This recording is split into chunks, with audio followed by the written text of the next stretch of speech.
Of course. Bismillahirrahmanirrahim. My name is Sarosh and I am a foundation level student at Rehan School, F campus, Islamabad. And today I am doing my ChatGPT and my topic is Sky, the world that stretches beyond horizons. So let's start it. Hello ChatGPT, can you listen me? Yes, absolutely. I can hear you loud and clear. I'm really excited to dive into this topic with you. So go ahead, and I'm ready to listen and help however you need. So ChatGPT, today I have some questions for you. Can we start it? Absolutely. I'm ready for your questions. Just let me know what you'd like to ask, and we'll explore them together. Okay, so ChatGPT, my first question is that what does the sky symbolize to humanity? That's a beautiful question. And the sky has carried so many layers of meaning for humanity across cultures and time. To start, the sky is often a symbol of vastness and infinity. When we look up, we're reminded of how boundless the universe is. It's a constant companion from daybreak to nightfall, and across all of human history, it's been a source of wonder. In mythology, the sky is frequently seen as a divine realm. Ancient peoples often believed gods or spirits dwelled above, whether it was the sun god, the moon, or celestial deities. In some cultures, the sky even represents a bridge between the earthly and the spiritual. At the same time, the sky has also been a symbol of confidence and aspiration. When we dream, we say we aim for the skies. We want to soar like birds above. Poets and writers have used it to express vast emotional landscapes, hope, love, loss, and wonder. Scientifically, the sky is also our connection to the cosmos. The stars, planets, and even the weather patterns above have guided human navigation, inspired scientific inquiry, and provided markers for time, from calendars to navigation. It's a living reminder of our place in a vast universe. And don't forget, the sky is also a shared human experience. Every person, no matter where they are, sees the same sky, whether it's during a sunrise or when stars fill the night. It ties us together, reminding us that no matter how far apart we share the same open, limitless space. So, in many ways, the sky is a mirror of both our individual dreams and our collective humanity. Okay, that's a great answer. So my next question is that why has the sky fascinated humans for centuries? That's such a rich question. And really, the sky has been a source of wonder for humans since the dawn of time. First, it's because it's always been there, this vast, ever changing canvas above us. Before we understood science, people looked up and saw patterns in the stars, constellations, comets, the phases of the moon, and they gave those things stories. The sky was a clock for early humans, a map for sailors, and a guide for farmers. As time passed, the sky became a symbol of aspiration. Think of the Renaissance, when astronomers like Galileo and Copernicus challenged old beliefs. Their telescopes opened up new horizons. The idea that Earth wasn't the center of everything, but just one tiny planet in a vast cosmic web. Even today, we still gaze at the skies, we dream about space travel, and search for life on other planets. The sky also fascinates us because it's constantly changing. Weather patterns, clouds drifting, the colors of sunrise or sunset, they evoke emotion. Artists, poets, and dreamers have always found in the sky a mirror for human emotion. Whether it's a dark storm that reflects turmoil or a bright blue expanse that lifts us, it's deeply personal. In short, the sky is a universal canvas. It's a source of wonder, a stage for stories, and a constant prompt for human imagination. And that's why generation after generation, we keep returning to the sky, seeking meaning in its vastness. Okay, that's a great answer. So ChatGPT, tell me that what makes the sky appear blue and how does the atmosphere shape the sky? That's a fantastic question. The blue color of the sky is really all about how sunlight interacts with Earth's atmosphere. When sunlight enters the atmosphere, it's made up of all these different colors: red, orange, yellow, green, blue, indigo, and violet. But the atmosphere is full of tiny molecules, mostly nitrogen and oxygen, and these molecules scatter the shorter wavelengths more than the longer ones. Blue light, being shorter in wavelength, gets scattered in every direction. That's why no matter where we look, we see a blue sky. But the atmosphere does more than just color, it shapes how we perceive the sun. For example, at sunrise or sunset, the sun is lower on the horizon. As its light passes through more of the atmosphere, the shorter wavelengths scatter out even more. The reds and oranges dominate, giving us those warm, glowing colors. And the atmosphere also acts like a filter. On clear days, it's crisp. On hazy days, it diffuses light. And during storms, it can turn the sky dark, even green or purple. In short, the sky's color and how it frames the sun is this beautiful interplay of light and air. And every day, as the sun rises or sets, we're seeing this ancient, ongoing dance in action.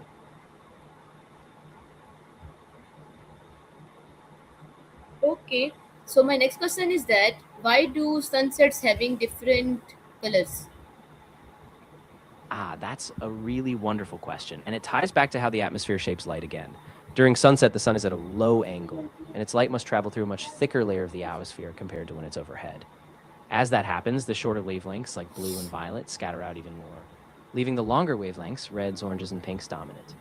But what's fascinating is that other factors influence this.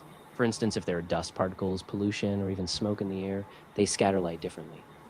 That can intensify reds, making them almost surreal. Like after rain or even after a wildfire, sunsets can glow in deep, unusual colors. And sometimes even high altitude clouds, like cirrus clouds, reflect those warm colors back down, painting the whole sky. So each sunset is a unique combination of how far the light travels, what's in the air, and how the atmosphere diffuses it. So every evening, the sky is putting on a slightly different, beautiful show. Okay, my next question is that how does weather change the appearance of the sky? That's a great one because weather really transforms how we see the sky. When it's clear, the sky is that deep, uninterrupted blue, and we have sharp views of the sun, clouds, and stars. When weather changes, say when clouds roll in, the sky softens. Clouds scatter light, so you get these muted grays, and sometimes when clouds thicken, the sky becomes a dramatic backdrop, like just before a storm. Fog, on the other hand, can blank out the sky completely, making it feel close and mysterious. Rain can darken the sky with a slate gray, but then after, sometimes you get these brilliant post rain skies with a fresh glow. And even wind changes the sky's mood. It moves clouds fast, giving us racing patterns. So every weather shift, whether it's a sunny day, a storm, or a misty morning, recolors the sky. And it reminds us that the sky is really a living, changing canvas shaped by the weather around us. Okay, so my next question is that what is the difference between sky and space? That's a really interesting distinction. The sky and space are really just two sides of the same vast expanse, but they're different in what they represent. The sky, in everyday terms, is the layer we see from Earth. It's the atmosphere, the clouds, the weather, and that beautiful blue or orange backdrop. It's what we look up at every day. Space, on the other hand, is what lies beyond that. It's the vacuum beyond Earth's atmosphere where stars, planets, and galaxies exist. Once you cross into space, you leave behind the air. And suddenly there's no atmosphere, just a vast, dark void. So the sky is like a bridge. It's our immediate window to the universe. And once we go past it, we enter space, which is a realm of vast emptiness, stars, and cosmic mysteries. Okay, so ChatGPT, my next question is that what is the difference between sky and space and how do humans naturally look toward the sky? That's a really thoughtful question. So, as we just talked about, the sky is basically the atmosphere around Earth. It's the canvas we see during the day or night, full of clouds, birds, stars, and weather. Space, by contrast, is that vast expanse beyond no air, just the universe, galaxies, and endless darkness. And humans have always naturally looked to the sky because it taps into something fundamental in us. The sky gives us perspective. It's a constant, always there, no matter who you are or where you come from. It's, of course. So, as I was saying, humans naturally look toward the sky because it's a beacon of wonder and Okay, possibility. ChatGPT, my next question is that how has the sky inspired imagination?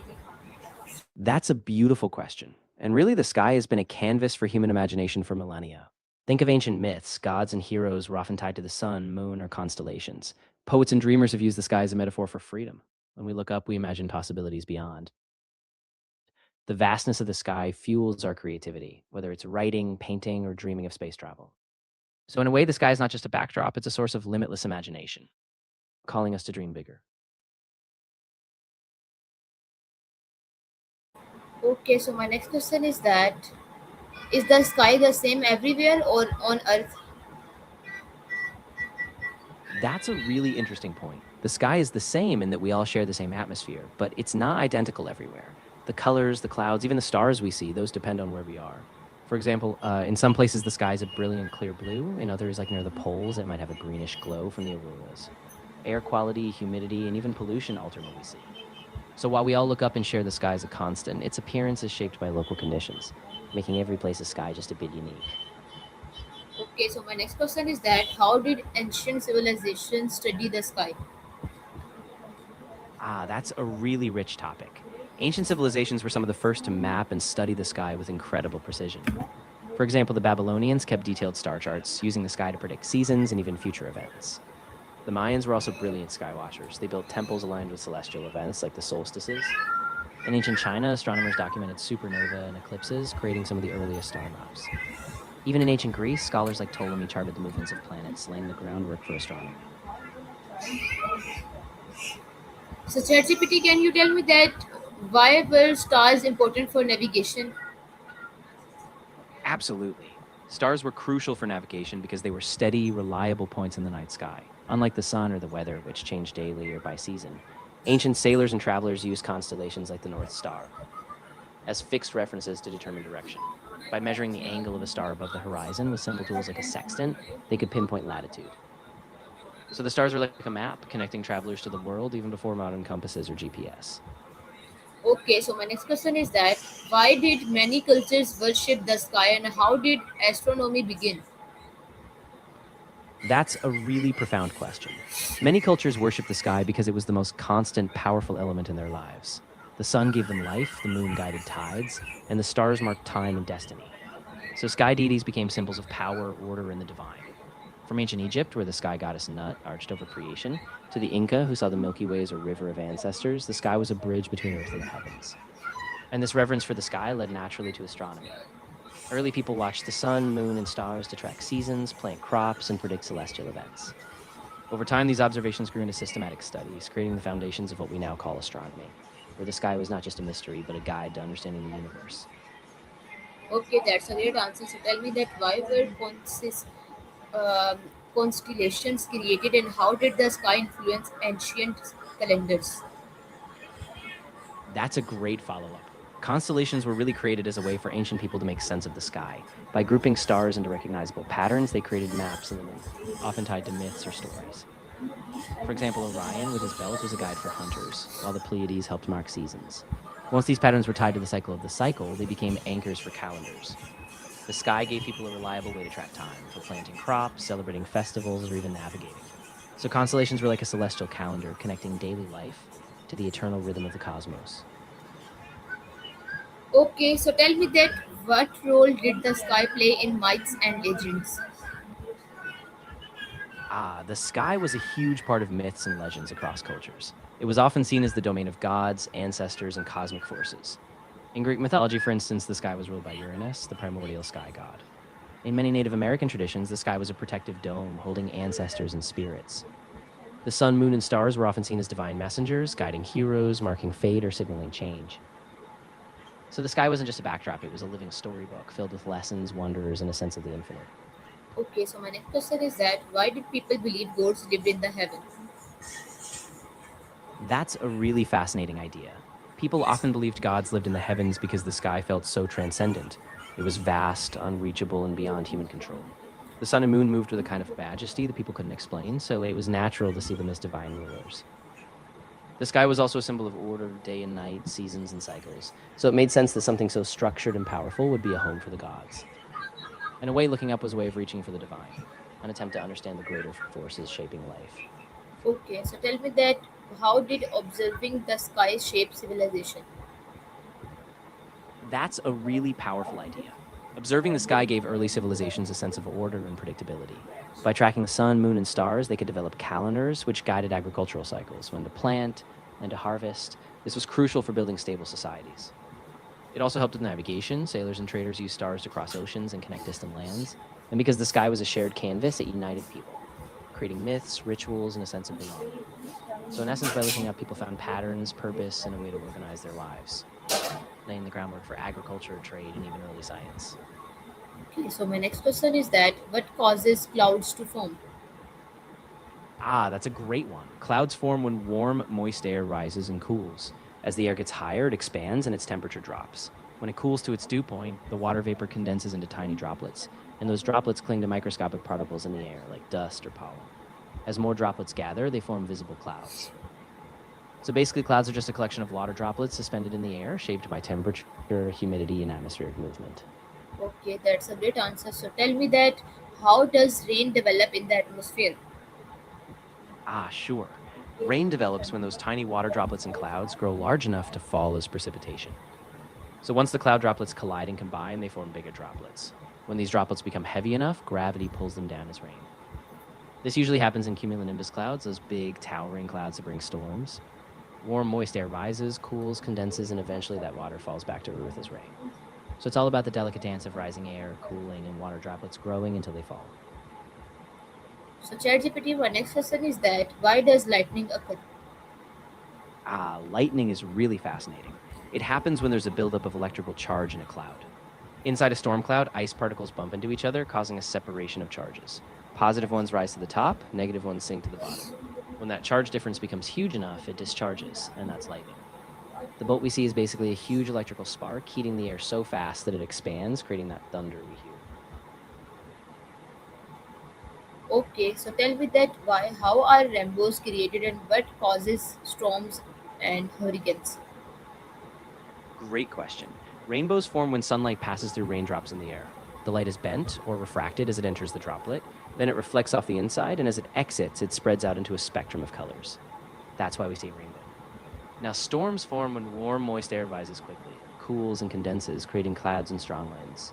When these storms become really intense, like with hurricanes, they form over warm ocean waters. The heat from the ocean fuels a low pressure system, and as air rushes in, it spirals up, creating the massive, powerful winds we associate with hurricanes. So, in short, rainbows come from light bending through rain, while storms and hurricanes come from warm ocean air, rising moisture, and pressure differences. Okay, that's a great answer. So tell me that why does the moon appear different each night?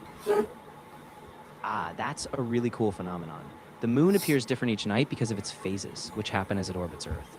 When the moon is between Earth and the sun, we can't see it at all. This is the new moon. As it moves, more of its sunlit side becomes visible, and we see a crescent, then a half moon, and so on until it's full. After that, it wanes again. So the changing angle between the sun, Earth, and moon is what creates these nightly differences. Each phase is step in that orbit, a cosmic dance we see from Earth. So ChatGPT tell me that how do stars shine in the night sky and what makes the sky dark and at night? Great question. Stars shine because they're massive hot balls of gas, mostly hydrogen and helium undergoing nuclear fusion. This releases enormous amounts of light and energy. What we see at night is just a tiny fraction of that distant glow. As for the sky going dark, it's mostly because Earth rotates. When your part of the planet turns away from the sun, that's how it experiences night. Without direct sunlight, the sky is dark, allowing us to see those faraway stars.